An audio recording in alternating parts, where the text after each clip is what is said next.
as a final session, I still wanted to ask a couple of questions to the control programs and funders. I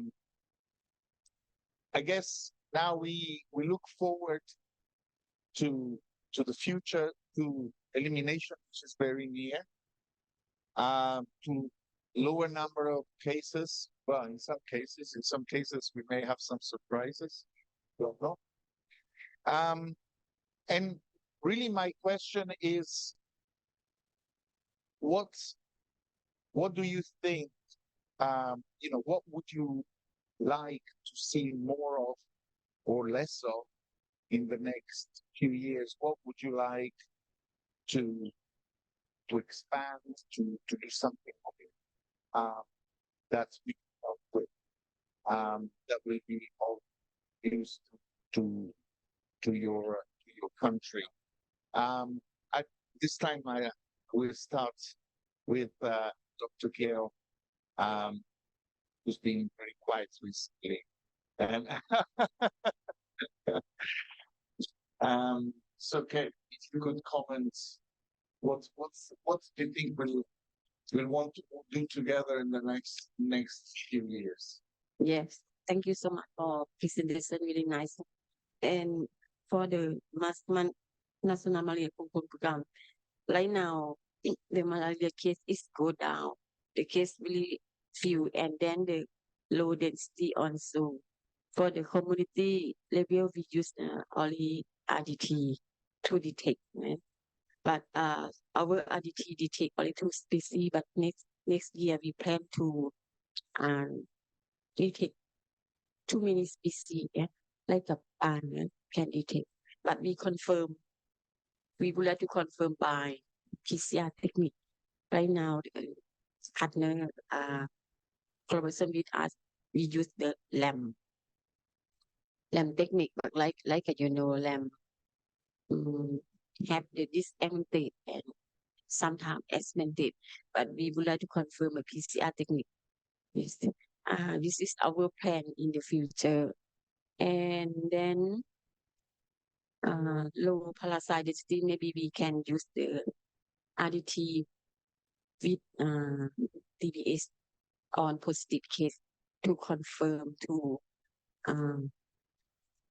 plan the treatment. For example, RDT negative but PCR positive, and then we update national treatment guideline how to treat if the PCR positive like this. This is our plan, and then the next year we plan to conduct solid strategy VIVAC for the VIVAC. Yes.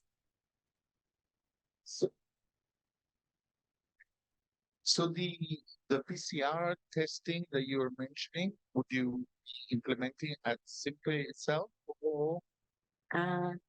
This year we are lucky donate from different Australia the PCR machine, but we are not yet like the human resort to like a training and lab reagent, but we request another partner to assist us like a training lab reagent or assistant like a TA work at Simply. But you know before the PCR validate, not easy, but microscope very easy for us because we have assessment from WHO already. But for PCR technique, not easy for us. But we invite the national laboratory in our country to assist them. Maybe the overseas can assist us for the PCR technique. This is new for us. Previous we send the sample to overseas to confirm, to monitor anything. But next time we would like to set up the PCR in Spain. Yes, this is our plan. Okay. Yes. Sorry. Yeah. Sorry. Yes. Yes. Sorry, okay, I would like to have a follow-up question. In case of your planning using PCR to detect, and treat the positive. And in case in a coming in the future, you have another new technique, another new PCR technique like real-time PCR Dr. Malika has developed, which detect with the lower limit of detection of the case, then you will plan to continue to treat those cases. Yeah, like you said, yeah. We plan to confirm the PCR and then we treat, follow the treatment guideline. But we conduct RT2 and microscope and PCR on debate also to confirm. So far the PCR you plan is the traditional PCR or the high sensitive PCR Dr. Malika's lab has developed. No high sensitive, only basic. So there will be the gaps because if you use the traditional PCR and the real-time PCR in both, the gaps that the case was not positive with the traditional PCR, but positive with the real-time PCR. So it sounds like you need to have this conversation over time with Dr. Keo, and it sounds like you can really help to form a decision. Yes, that sounds like need to connect. We will collaboration with Vietnam, Cambodia, or Pasteur, something like that, because like the new for us. This activity new for us. I'd be very happy to support that. Yes. Yeah. Okay, great. Good synergies. Okay. Yes, sorry. You have to make my Yeah, Professor Oliver Miro. One of the in the GenRe-Mekong project is the capacity building. Since the past, our group and Professor Oliver Miro support for us in the training course. Many staff for sustainable factor in network in Vietnam or in Chap for the central highland of Vietnam, where the hotspot of malaria now and then. And I think in the next time, we are looking forward about the support. First, step by step. The second thing, maybe you know already, in Vietnam, in this year, up to now, only the 400K, but funds from very low, but no funds from malaria, especially in the problem virus and problem malaria. And therefore, most of them, more than 65% asymptomatic carrier, asymptomatic malaria. And therefore, now in national policy, we use only the BF, RT only. And therefore, we cannot detect the blood malaria. And therefore, we need to use the molecular marker for detect the asymptomatic and symptomatic for malaria and other non-function from. And the last one, I think Malaria Elimination Program, very near and last mile in Vietnam from now to 2025. This means not the parasites resistant. And therefore, now and then, first line treatment, ACT in Vietnam, only one, Paramat only. Atasunak plus Paronaridine. But Atasunak now, muscle atepsinin resistant ready. More than 50%. That means the Paronaridine need to empower for efficacy. But so far, in the next few years, I think the Paronaridine will be persistent again. And therefore, we need to follow molecular marker from now for the not only for atepsinin resistant, but also potential molecular marker or virology data. So, yeah, I mean, yeah, this is, of course, is uh, an interesting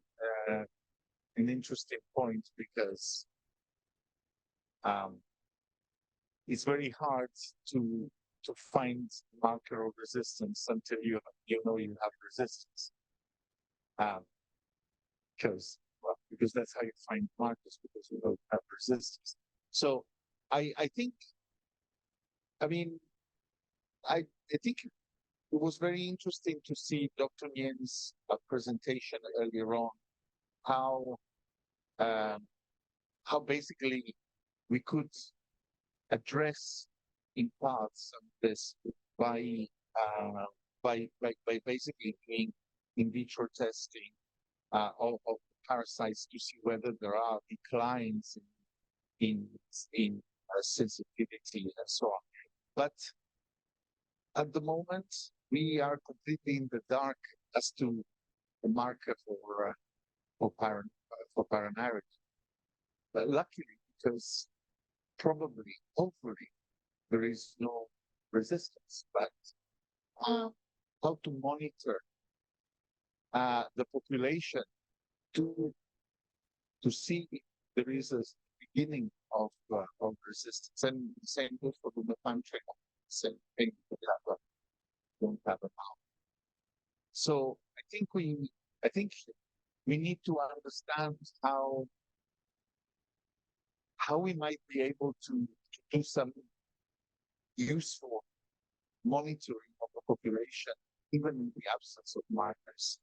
But I don't think it's a simple problem, but it's definitely a problem we should spend efforts thinking about. Nguyen, you have something to add to that? Don't make that sad face. Okay, good. Dr. Romeo, would you like to comment on that? Yeah. Okay. I think all of you made like first about the Thailand policy that we need to elimination on 2024. Nowadays we have many like problem about malaria, like we found high burden in the Thai-Myanmar border, and also we have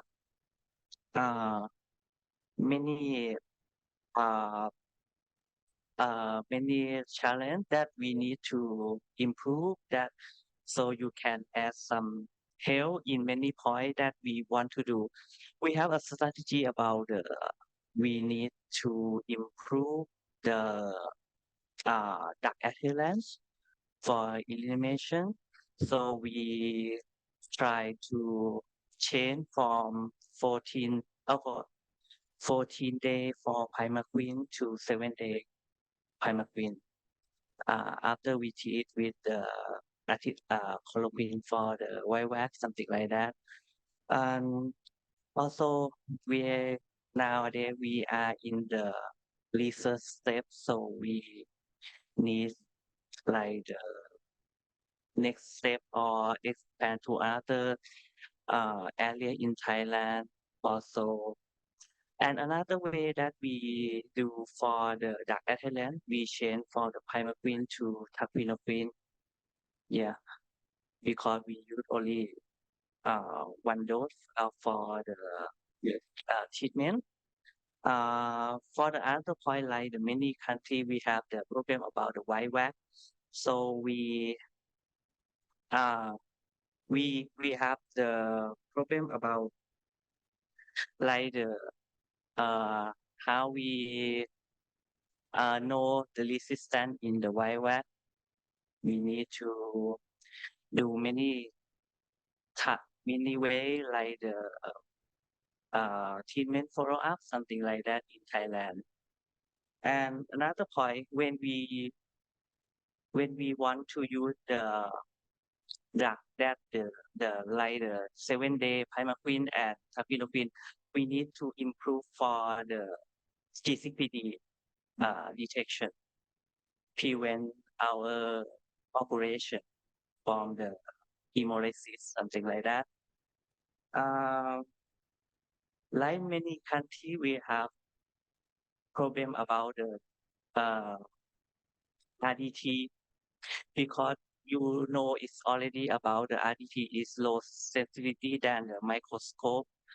And nowadays, Thailand is malaria case go down. The policy we don't have any like the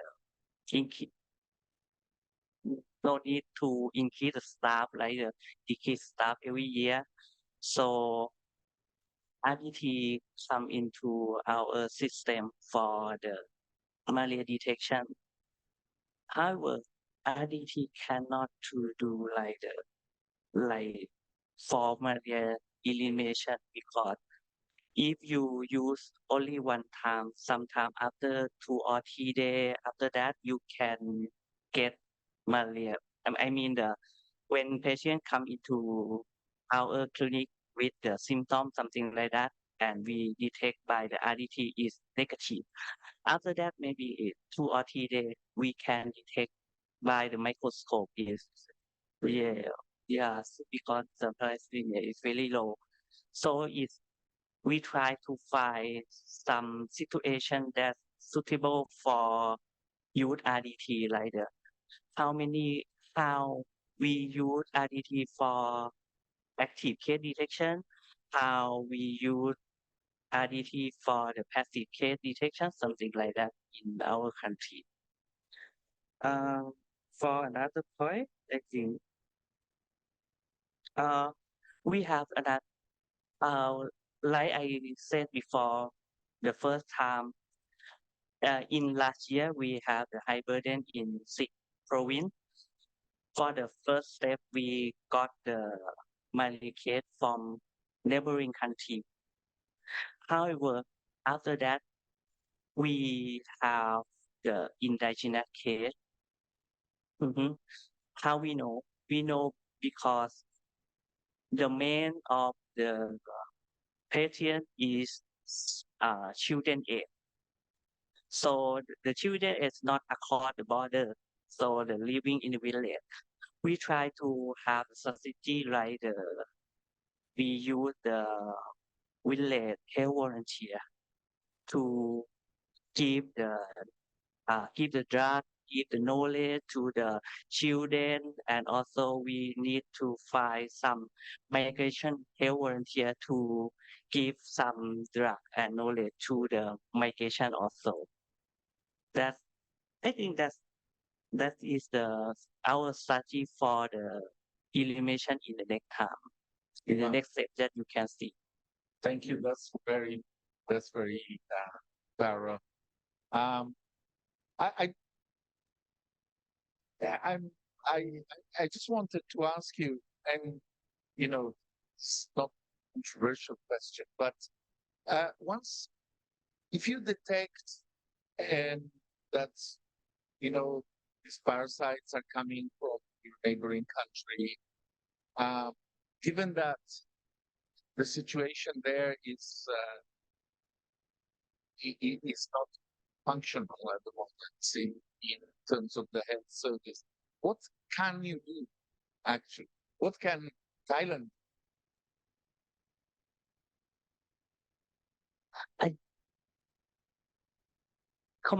Okay. For our strategy, try to for common step we try to the rapid detection to from the migration for protect our population.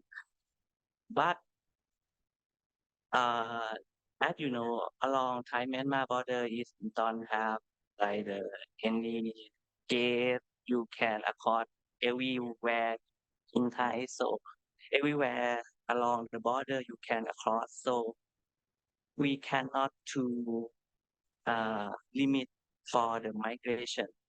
However, we try to use the volunteer from the migration to give the knowledge and Also, we give everything that we can protection from the malaria, like the LLAN. We give them the drug, something like that. Yeah, we give them for the protection. However, it's not covered. Mhm. Well, thank you very much for that. Now I think we're probably all sort of wanting to relax a bit and so on. I would like to ask Este to say a few words about the future also, and how you see the situation developing over here. Right, thank you, Oliver, and thank you everybody for your comments so far. So I was just having a little think about this and what do we need for the future? Well, obviously we need to maintain high quality, real-time epidemiological screening to capture all cases of their incidence.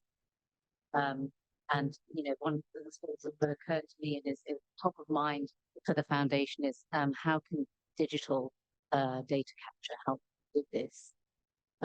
Obviously, listening to all the thoughts in the room, there's a real need to be able to distinguish local from imported infections, and this relies not only on good epidemiological data, but also accurate travel, as highlighted by Richard, so that countries can target their prevention and control measures appropriately. In terms of laboratory capacity, I think there's a need either to establish or to maintain laboratory malaria molecular surveillance capacity in endemic countries, and think about how you can transition this from academic labs into national public health labs to make it sustainable for the future. This would enable countries not only to address current threats such as diagnostic drug resistance, but also pivot to other threats such as non-falciparum malaria, as raised by several people here, insecticide resistance, which we haven't mentioned at all, and emerging vector species again, which we haven't mentioned at all. One of the crucial things which has also come up in discussions today is the need to be able to enable rapid integration and analysis of epidemiological and genomic data in combination. And ideally, this should be through the development of simple, user-friendly, web-based tools. So I look forward to seeing what comes out of the GenRe-Mekong collaboration.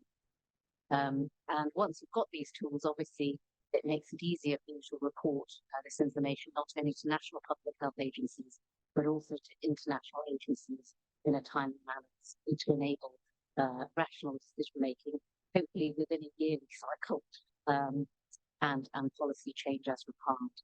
And then last but not least, the big funding question, how do we identify sustainable funding mechanisms for MS? So on this issue, you can include it in your national strategic plans. You can then apply for funding from global funding agencies. Also see if you can include it in your national public health surveillance strategy. So if you go to your Ministry of Health and say malaria is as important as TB, as HIV, as antimicrobial resistance, that may be a way to build capacity for malaria surveillance and they'll also mobilize funding for malaria surveillance. And then think about what other donors that you could approach. So whether it's Global Fund, PMR, and other technical assistance agencies to try and get leverage those international actors. So those are my thoughts and hopes and wishes for the future. Thank you very much.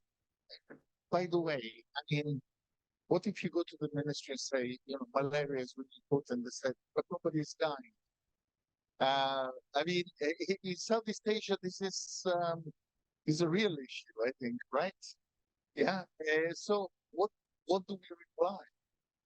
Well, that's you've done a good job so far, but you need to get over the line. Like you're like 90 meters into the 100-meter sprint, and if you slow down, then it could go backwards, and you could have lots more cases and it'll cost you a lot more to get on top of it.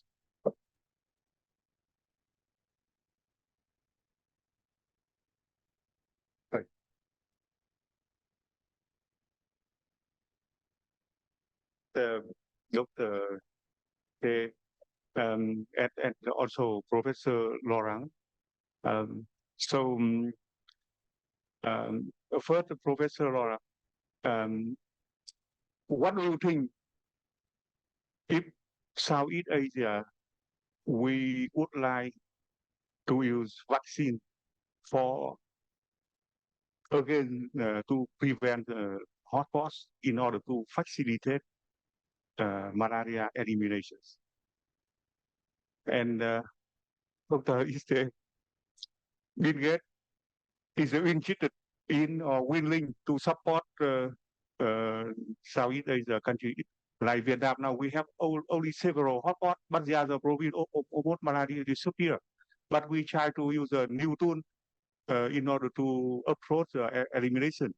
So today we in the new hotel, and I think we have the new fund and new support from Bill Gates. If you interested in like support to you vaccine, but I know vaccine a little bit expensive, but we don't use large scale, but we for high risk population like in Vietnam. Quite often malaria happens in MMP, cross border, and police lower. So I'm thinking that now we try to find a new tool like MDA, TTA, and so on, and now maybe vaccine. If you are willing to support us, thank you. So, Do you want to go first, Lawrence, first of all, should Vietnam be using the vaccine in the elimination phase? That's first question. Really interesting. And I think it's there's no experience. There's no experience with using vaccines in Asia because they are new to vaccines, right? So I think if you have a new idea, you should really make a lot of noise and saying, look, this is interesting, we want to find out. And I think it would be a really interesting idea to pilot some ideas like this in Vietnam, for example. From my perspective, it looks very interesting. Now, where does the money come from? And it doesn't come from MSS. It comes from Gavi probably, because Gavi is always the vaccine. Bill Gates gives money to Gavi, and then Gavi is going to come to you. I think that's the way they're gonna deal with you. Global Fund also could be helpful here in this thing. And so if you invite Gavi and you invite the Global Fund and you invite the Ministry of Health and says, look, we really want to discuss this, we want to do something. Can we use this in a pilot area where we have the highest falciparum density? I would be sure that some people would be interested in supporting. And I think now is exactly the right time to do this at the beginning and say, look, this vaccine R21 has been licensed in 3 countries in Africa. Why can't we license it in Vietnam? Because that's the first step, right? And then directly building on this, then saying, look, we want to try this in an area where there is a problem with falciparum. I think that would be the really clever way to do this now. Okay, so I'm going to come at it from a slightly different angle. As you know, the foundation has over the years spent a lot of money on malaria vaccines, and you know, exactly. So we're now our malaria vaccine funding is going towards funding development of next generation vaccines. So the future vaccines, there's a lot of money going into that. In terms of deployment of current vaccines, I think we'll be interested to see how that goes. The focus at the moment is administering it in high burden countries to prevent deaths in children, and I think our strategy pivoted from elimination to high burden, high impact about 4 or 5 years ago, as you know. So I guess we're supporting rollout of vaccine in high burden countries in children with all the attendant caveats. And in terms of direct investment, we're funding the development of next generation vaccinations in the hope that they will be more efficacious and affordable. Okay, I think we need to close the discussions here. But do we have some announcements before I do some closing remarks here? Other than what about food things? Because you haven't eaten enough, right? And there was no food to support you. Yes, so all of you are invited to have dinner and at the Sky Lounge on the 38th floor. Make your way up whenever after this meeting. Okay, so after the meeting, there's no rush if you need to put your bag down, whatever, that's fine. But 38th floor, nice view and everything. Apparently nice food and so on.